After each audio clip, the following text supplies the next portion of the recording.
وفاقی وزیر خزانہ سینیٹر محمد اورنگزیب نے واشنگٹن میں سعودی فنڈز برائے ترقی کے CEO سلطان بن عبد الرحمن المرشد سے ملاقات کی اور سعودی فنڈ سے کراچی کوئٹہ N25 منصوبے کے لیے مالی معاونت کی درخواست بھی کی۔ دوسری جانب اٹلانٹک کونسل تقریب سے خطاب میں وزیر خزانہ کا کہنا تھا کہ حکومت امریکہ سے تجارتی خسارے کا مسئلہ حل کرنے کے لیے تعمیری بات چیت کرنا چاہتی ہے۔ اس سلسلے میں ایک اعلیٰ سطح کے وفد کے دورے کی توقع ہے۔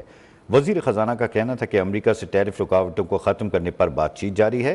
امریکی مصنوعات پر پاکستان میں کوئی غیر ضروری جانچ پڑتال یہ رکاوٹیں ہیں تو جائزہ لینے کو تیار ہیں۔ وزیر خزانہ نے عالمی بینک جنوبی ایشیا کے نائب صدر مارٹن رائزر سے بھی ملاقات کی، جس کے دوران روزگار میں اضافے کے لیے نجی سرمایہ کاری بڑھانے پر اتفاق کیا گیا۔ انہوں نے 10 سالہ کنٹری پارٹنرشپ فریم ورک کی منظوری پر عالمی بینک کا شکریہ ادا کیا۔ As a country, the Prime Minister has already mentioned that there will be a high-level delegation which will come in. But, if I look at it, just the fact base, right? Our weighted average tariff on US imports is a little over 7%.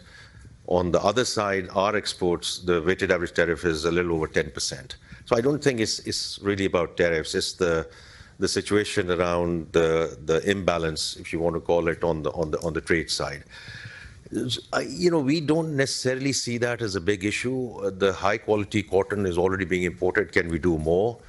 Soybeans are already coming in. Can we do more? Can we also look at some of the other asset classes? I think it's less of an issue. But from where we sit, I think it's a real opportunity for us to very constructively engage with the US in the wider spectrum, because this is